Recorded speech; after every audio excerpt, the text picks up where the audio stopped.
May tuturing ka nga na isa sa pinakamagtagumpay na digital series ng Pilipinas, ang Linlang, na umeere ngayon sa iba't ibang bansa. Ito nga ay binubuo ng powerhouse cast na Kim Chiu, Paulo Abilino, J.N. De Guzman, Maricel Soriano, Rui Ruiz, Kyla Estrada at iba pang magagaling na artista, at dinirect naman ni Direk Jojo at Direk F.M. Reyes.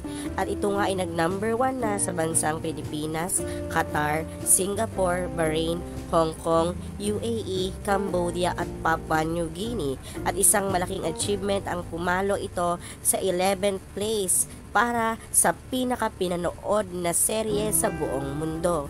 At ngayon naman, it's dominating Africa, at ngayon ay talagang trending at popular na popular sa iba't ibang social media.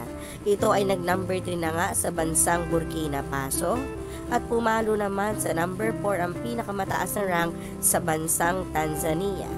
Ito naman ay number 7 sa bansang Rwanda, samantalang nasa number 17 sa bansang Mali.